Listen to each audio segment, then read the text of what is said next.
Parliament पे दिल्ली में उस समय अटैक हुआ जब पार्लियामेंट सेशन में थी। 242 मेंबर ऑफ पार्लियामेंट सदन के अंदर बैठे थे। उपराष्ट्रपति का भाषण खत्म हुआ था, उनका कारकेट बाहर निकल रहा था। 5 पाकिस्तानी सुसाइडर का दस्ता रीडिजाइंड एम्बेसडर कार पे फेक गृह मंत्रालय के एंट्री का पास चिपका के और उन्होंने पूरे संसद को खून के तालाब में बदलने की कोशिश की। अटैक नाकामयाब हुआ, हमारे कर्मचारियों और बहादुर जवानों की शहादत हुई, बट अटैक सक्सेसफुल नहीं हुआ। इसका दूसरा पहलू देखिए, उसमें deputy prime minister Advani ji का बयान था कि had this attack been successful, the floor of parliament could have been turned into pool of blood. और उसमें इंटरनेशनली जितनी बड़ी कंट्रीज हैं सबने उस अटैक को बहुत कंडेम किया था और जैश ए मोहम्मद ने उस अटैक को क्लेम किया था और उस अटैक को इंडियन पार्लियामेंट में एग्जीक्यूट करने वाला गाजी बाबा था। तो प्रिवेंशन ऑफ टेररिस्ट अटैक के लीगल फ्रेमवर्क के तहत पहला एफआईआर दर्ज हुआ था पार्लियामेंट स्ट्रीट पुलिस स्टेशन में, और एफआईआर नंबर 1 वही है, वो पार्लियामेंट अटैक केस जिसमें जस्टिस एस.एन. ढींगरा की स्पेशल कोर्ट में इसका ट्रायल हुआ था। और ट्रायल कोर्ट में Ghazi Baba was declared proclaimed offender. He was the basic architect and the person who had designed the entire operation against the Indian Parliament. और उसके बाद वो मेन एक्यूज्ड बना और उसको 17 महीने तक Delhi police, special cell, Indian army, IB, intelligence agency, JK police Kashmir में खोजती रही।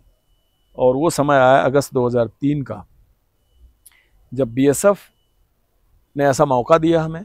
61 battalion BSF, 193 battalion BSF downtown के अंदर, हमने उसके डिप्टी चीफ सुसाइडर को उस दिन पकड़ा जिस दिन प्राइम मिनिस्टर सर खुद ही सिटी के अंदर थे, 27 अगस्त 2003, वाजपेयी साहब।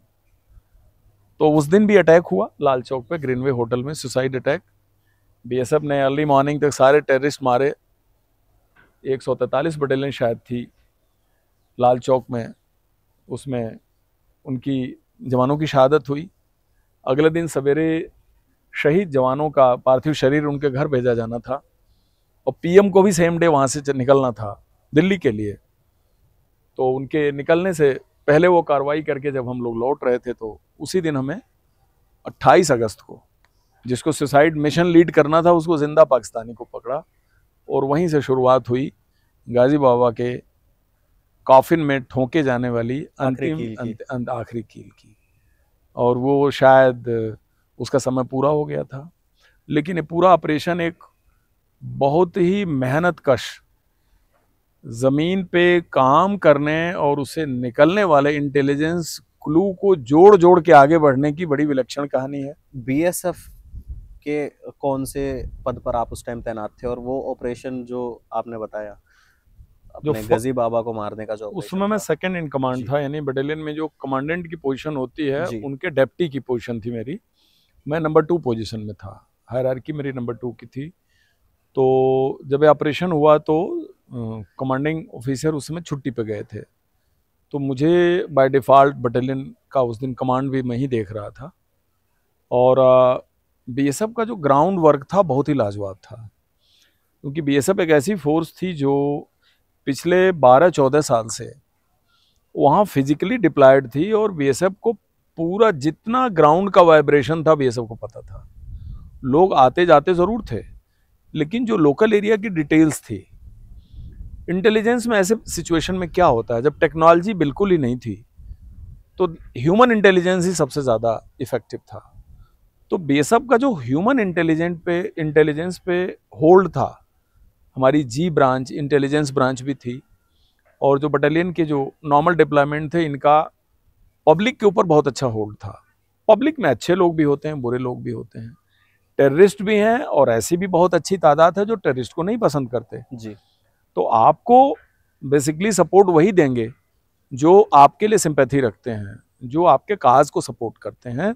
और ऐसी कभी भी सिचुएशन नहीं हुई है कि सिक्योरिटी फोर्सेज के लिए ऐसी क्राइसिस हो गई हो कि कश्मीर में कोई ह्यूमन इंटेलिजेंस ना मिले, ऐसा नहीं है। सिंपल ये है कि आप कितना कनेक्ट हैं, आपका ह्यूमन फेस कैसा है, पब्लिक आपको कितना ट्रस्ट करती है, आपके ऊपर एतबार कितना है उनका, और ये सब चीज़ बिल्टअप की जाती है, इसका कोई सिखलाई नहीं है। ये आपको ह्यूमन कनेक्ट को बिल्टअप करना पड़ता है। ड्यूटी देते हुए, अपने ड्यूटी के दायरे में रहते हुए आप लोगों से मिलना जुलना, उनसे रेपो बढ़ाना, उनके साथ जो कार्डियल रिलेशनशिप है वो रखना, उनकी भी परेशानी में मदद करना, तो उसी में से कोई न कोई निकल के आता है जो आपका हैंड होल्डिंग करता है जी। उसको फिर नर्चर करना, उसको एक इन्फॉर्मर के तौर पे डेवलप करना, डेवलप करने के बाद उस इन्फॉर्मेशन को बिल्टअप करना, ये सब काम बीएसएफ वहां ये पर सब कर रही थी। काम कर रही थी और इंडिपेंडेंटली कर रही थी। BSF okay. का अपना खुद का ये पूरा एक मैकेनिज्म नेटवर्क था। 100% हमारी खुद का अपना इंटेलिजेंस नेटवर्क था। हम किसी के नेटवर्क पे डिपेंडेंट नहीं थे, लेकिन हाँ बाकी एजेंसीज के भी इंट हमसे शेयर होते थे और इक्वली हम भी उनसे शेयर करते थे। इसमें भी कहीं कोई दिक्कत नहीं थी। तो ये हमारी बड़ी भारी स्ट्रेंथ थी कि सब डिटेल हमारे पाम पे था। लैपटॉप और पाम टॉप तो बाद में आया है, उस समय तो वाकई पाम पे ही सारी इंफॉर्मेशन थी। एक पॉकेट डायरी आपकी भरी रहती थी, उसको पता होता था क्या करना है, और अल्टीमेटली सक्सेस का कारण भी यही बना। सर उस ऑपरेशन हम उस ऑपरेशन की रात पर आते हैं जब आपने prime minister of this country वहाँ पर मौजूद हैं, उनका निकलने का समय हो रहा है और एक अटैक उसी टाइम हो गया। आपने उस अटैक में जो भी लोग पकड़े या मारे, उनसे जो भी इंटेल मिला, तो वो अगले 24 घंटे कैसे थे सर बीएसएफ के लिए? अगले 24 घंटे बहुत ही इवेंटफुल थे, क्योंकि 28 अगस्त को पिछली रात हुए शहीदों के पार्थिव शरीर को उनके नेटिव प्लेस भेजना था। उनको रेस्पेक्ट दे करके, जो हमारे फोर्स का सिस्टम है, और जो वीआईपी, अति विशिष्ट वीआईपी देश के प्रधानमंत्री को भी उस दिन सेफ कश्मीर से दिल्ली आना था। उसी दिन जिंदा पाकिस्तानी सुसाइडर टेररिस्ट को हमने पकड़ा। पकड़ने के बाद जो आगे का मिशन था वो बहुत ही इवेंटफुल था। इवेंटफुल ये था कि इतने इंपॉर्टेंट डेट पे ये आदमी पकड़ा गया, इसका मतलब है वाकई में बहुत इंपॉर्टेंट है। इसको जो मिशन दिया गया होगा वो हल्का फुल्का मिशन नहीं दिया होगा। बिल्कुल। दूसरा, गाजी बाबा उसमें ऑलरेडी हॉट प्रॉपर्टी बन चुका था, वो वांटेड था। इंडिया के लिए ओसामा बिन लादेन था। वर्ल्ड में किसी भी संसद पे पहली बार हमला हुआ था, और हमला के बाद प्रोक्लेम्ड ऑफेंडर ट्रायल कोर्ट की तरफ से डिक्लेयर हुआ था। IC 814 की घटना ऑलरेडी हो चुकी थी, तो काफी काशस चल रहे थे हम लोग भी। तो पाकिस्तानी टेररिस्ट इसने कॉन्स्पिरेसी की थी, उसका पकड़ा जाना हमारे लिए नाक का सवाल था। तो जो पाकिस्तानी हमको 28 तारीख को जिंदा मिला, उसी के इंट्रोगेशन इंटेलिजेंस से हम आगे बढ़े, और इतना मुझे पता था ये किसी बड़े ही सेंसेशनल नतीजे पे पहुंच रही है बात। फिर उसके हाइड आउट को हम लोगों ने रेड किया 28 की रात को। काफ़ी भारी मात्रा में हथियारों का ज़ख़ीरा बरामद हुआ, जो शायद उस 2-4 साल में उतना बड़ा पाइलअप ऑफ वेपन से स्टॉक शायद रिकवर नहीं हुआ होगा। और उसकी लीड लेते लेते हम लोगों ने कई सारे हाइड आउट साउथ कश्मीर में बस्ट किए, और बस्ट करते करते जिसने खुफिया जो हाइड आउट बनाता था कारपेंटर, वो हमारे हाथ लग गया, और उस कारपेंटर के इंट्रोगेशन से हम लोग गाजी बाबा के एक्चुअल मुकाम तक पहुंचे। और वो प्लानिंग हमने 29 ऑब्लिक 30 की रात को किया। तो आप देख सकते हैं कि प्रधानमंत्री महोदय का 27 अगस्त को आना, 28 को उनका जाना, 28 को ही दिन में पाकिस्तानी टेररिस्ट का जिंदा पकड़ा जाना, 28/29 की रात को उसके कारपेंटर उसका हाइड आउट रेड करना और कारपेंटर को लाना, और 29 के दिन में पूरा इंट्रोगेशन हुआ, और 29/30 की रात को गाजी बाबा के गुप्त ठिकाने को रेड करके, और पाकिस्तानी आतंकवादी जो उसका सहयोगी था, इनको मार गिराना। ये एक सीक्वेंस कंटिन्यूड घटना थी, बीच में कहीं कोई रेस्पाइट नहीं था, कोई रेस्ट नहीं था। 96 आवर से लोग जगे हुए थे, 72 घंटे से सोया नहीं था कोई। 48 आवर्स का तो मसला ही नहीं था, क्योंकि 27 को अगर PM को लैंड करना है श्रीनगर में, तो 26 तारीख से तो आदमी डिप्लॉयड है। बिल्कुल। जवान तो एक हफ्ते पहले से डिप्लॉयड थे रूट पे। तो जो लीडरशिप थी फोर्सेस की, जो सीनियर एचलान था, वो तो सोया ही नहीं था, क्योंकि बाकी की तो शिफ्ट बदल सकती है जी, लेकिन ऑफिसर्स तो क्लास लगातार कमांड करना वो उनका कोई रिप्लेसमेंट नहीं है। कमांडेंट 2IC और रेडिंग पार्टी का क्या रिप्लेसमेंट, वो तो वही अफसर हैं जी। थोड़ा उन्होंने नैप मार लिया, कुछ खा लिया, थोड़ा पैर सीधा कर लिया। और IG IG Kashmir, DIG Kashmir, Srinagar SSP, SSP south, SSP north, DIG BSF, IG BSF, सारी हायरार्की इंट्रोगेशन के समय आ गई थी। और सबको लग रहा था कि जो जैश ए मोहम्मद का दस्ता पीएम के लैंड होने के दिन अटैक कर सकता है और पीएम के वापसी की तारीख में भी सुसाइड मिशन की प्रिपरेशन की तैयारी रखे हुए है, इसका मतलब यह ऑपरेशन किसी बड़े ऑपरेशन की तरफ जा रहा है।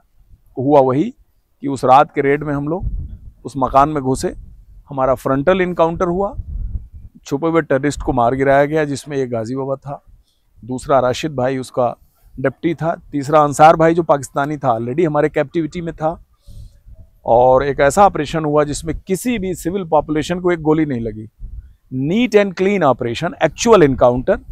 हालांकि हमें इसकी कीमत अपने एक जवान के शहादत के तौर पे चुकानी पड़ी। शहीद बलवीर सिंह इसमें शहीद हुआ, जो मेरे गार्ड का लड़का था, और करीब 6-7 लोग माइनर इंजरी हुई थी, फैटल इंजरी हमारी हुई थी। और उसके बाद लेकिन जब सक्सेस के बारे में पता लगा तो हमें लगा कि ये सारी कीमत कम है, वो सारी तकलीफ कम हो गई। हालांकि हॉस्पिटल ट्रीटमेंट का पीरियड बहुत लंबा चला, कई सालों तक चला। कितनी गोलियां लगी सर? हमें 7 गोलियां लगी थी स्टमक में, दाहिने लेग में, लेफ्ट चेस्ट में, दाहिने हाथ में। मेरा कोलोन निकाल दिया गया। एनल पाउच है जिसके बल पे मेरा नॉर्मल जो डाइजेशन वाला फंक्शनिंग है वो होता है। हाथ पार्शली फंक्शनल है, राइट लेग सेंसेशन लॉस है। लेकिन इन सब के बावजूद भी जो एक सक्सेस था, जो एक उससे मिली हुई ग्लोरी थी, जो फेम था, जो एक क्रेडिट मिली बीएसएफ की बटालियन में रह के काम करने की, सबसे बड़ी चीज वो सेटिस्फेक्शन के हमने देश के लिए किया, और जो किया वो इतना ही इम्पोर्टेंट था, वो इतना जो किया वो इतना हमारे लिए सिग्निफिकेंट था। और इस इनकाउंटर के बाद deputy prime minister Shri Lal Krishna Advani ji ने बयान दिया कि अमेरिका अभी तक 9/11 के आतंकवादी ओसामा बिन लादेन को नहीं मार पाया है, लेकिन हम बड़े ही गौरव के साथ कहते हैं कि हमारे संसद पर अटैक करने वाले आतंकवादी गाजी बाबा को सीमा सुरक्षा बल ने मार गिराया। तो बिना किसी इतने बड़े इंटेलिजेंस इनपुट के किसी 24 से 48 घंटे के बीच सारी कार्रवाई हो गई और successful right in the Dane of Ghazi Baba which was equipped with CCTV with night vision device. ऐसी टेक्नोलॉजी उसमें नहीं था। सीसीटीवी का फुल फॉर्म नहीं पता था, वो तो अपने हाइड आउट में इसको फिट कर रखा था। और ये हमारी फोर्स ने 17 महीने के अंदर कर दिखाया। पार्लियामेंट अटैक और गाजी बाबा को मारने के बीच का टाइम 17 महीने है, और 9/11 और ओसामा बिन के लादेन के मारे जाने के बीच 6 साल का टाइम है। तो कहने का मतलब कि अगर इन फोर्सेज का सेक्रीफाइस ना होता, ग्राउंड वर्क मजबूत ना होता, और हमें इसको मारना है ये जज्बात नहीं होता, तो गाजी बाबा शायद और कई सालों तक हमारे यहाँ ब्लड शेड करता। यस, और वो जैश ए मोहम्मद देखिए अभी भी। और गाजी बाबा के मारने का इम्पैक्ट इतना हुआ कि 13 साल तक, अगस्त 2003 का इनकाउंटर है, और 2 जनवरी 2016 को पठानकोट एयरबेस अटैक हुआ था जो जैश ए मोहम्मद ने किया था। 13 सालों में जैश ए मोहम्मद की कमर नहीं सीधी हुई कश्मीर के अंदर।